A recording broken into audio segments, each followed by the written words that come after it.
Welcome to the Music Essentials. And where in the world are you right now? Right now, I'm in Pebble Beach, California, visiting family, but I'm currently based between New York City and Miami. Grew up in New York, born there and everything. Right, right. And if you have to kind of reflect back on 2021, how has the year been for you overall? Like, with the pandemic and everything. 2021, like it's been kind of crazy because the year started like the first couple months, just nothing going on, no shows or anything. But I was like working on a ton of new music, so that's been fun. Um, and then around March, things started to pick up. I guess I got my first few shows in the U.S.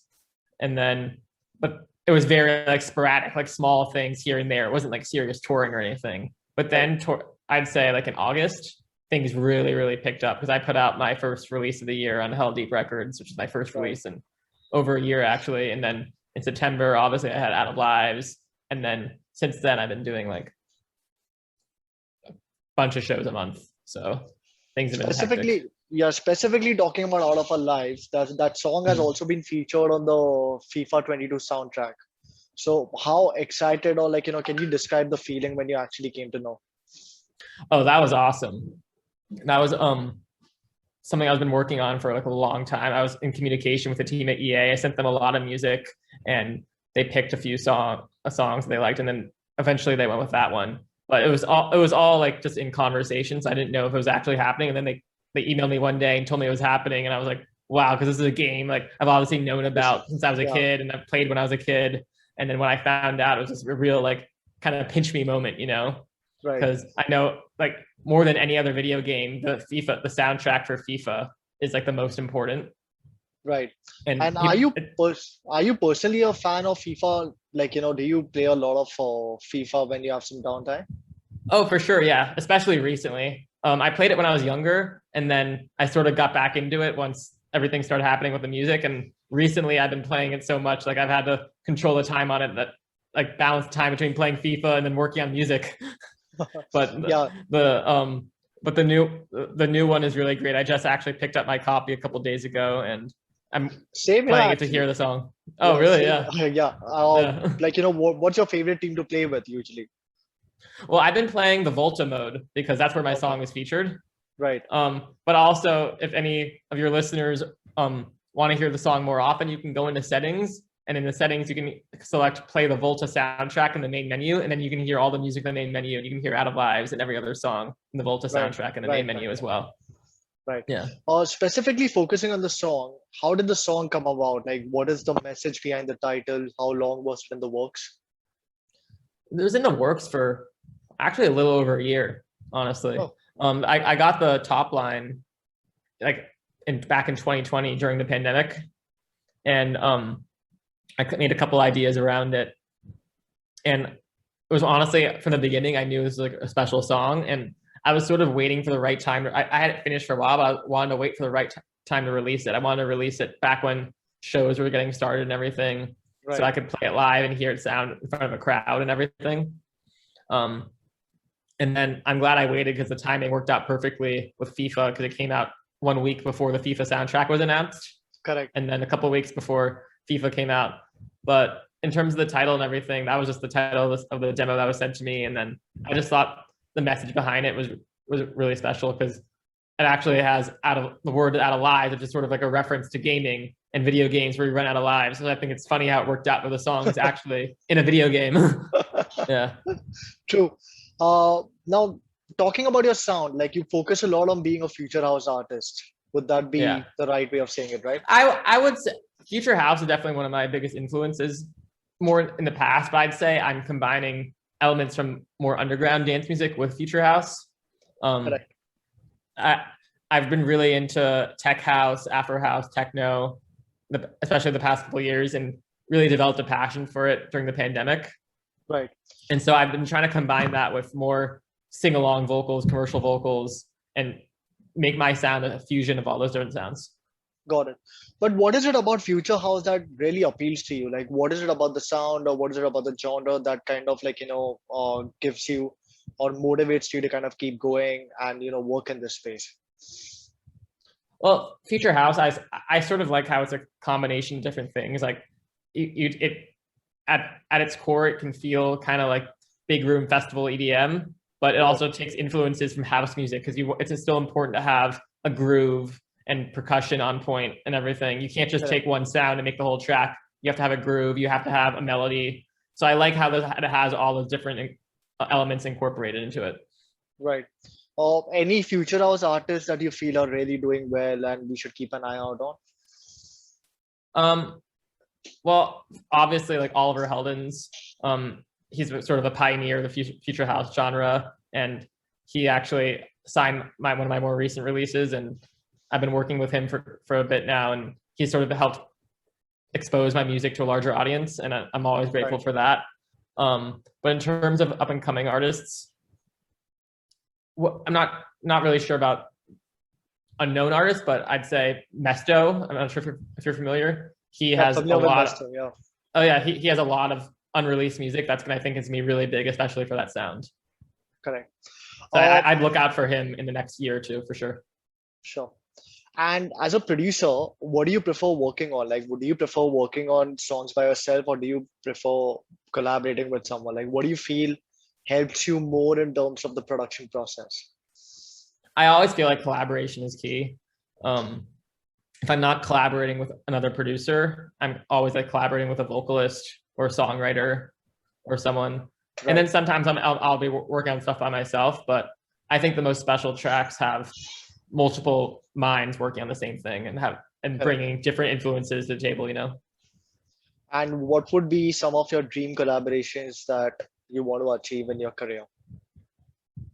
Dream collaborations. I'd say I'm not sure if you're familiar with John Summit. No. He's a tech house artist that's really blowing up in the States right now, and in the States and Europe. I think a collab with him would be awesome. I really like his sound. Um, Even some more underground legends. Like I tried to take influence from Black Coffee and his Afro house sound and Out of Lives, and you can sort of hear that in the verses and the breakdowns. So I Right. think collaborating with him, even though he's a different genre, would be cool. Like my favorite collaborations are the ones you wouldn't expect from artists that do different genres. So and Right. he's an all-time legend and honestly my favorite DJ that I've seen live. So collaborating with him would be a dream.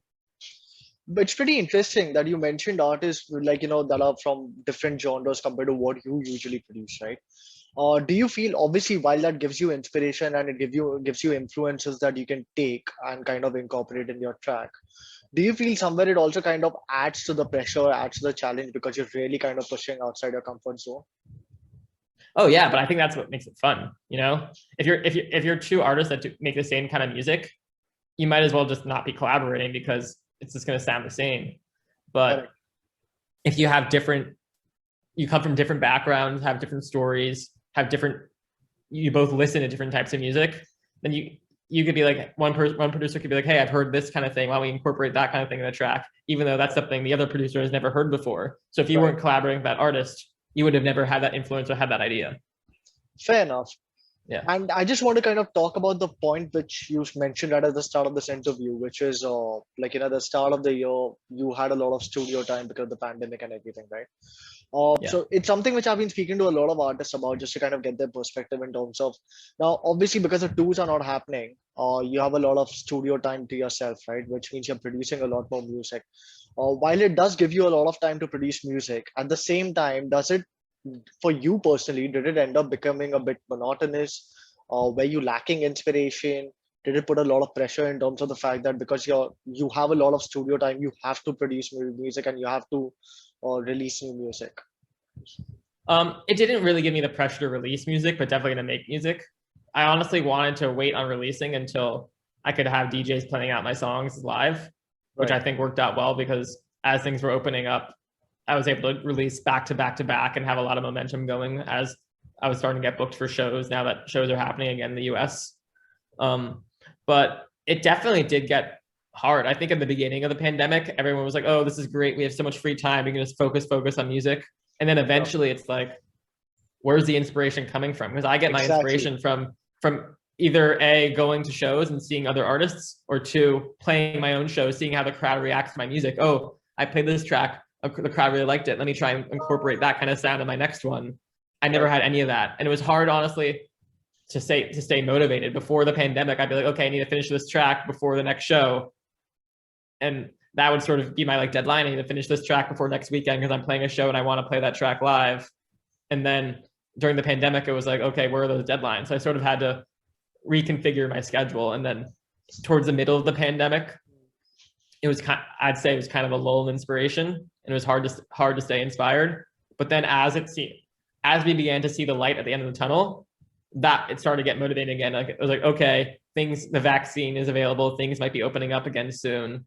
So I need to get back into my mode and finish as much music as possible before I start touring again, you know?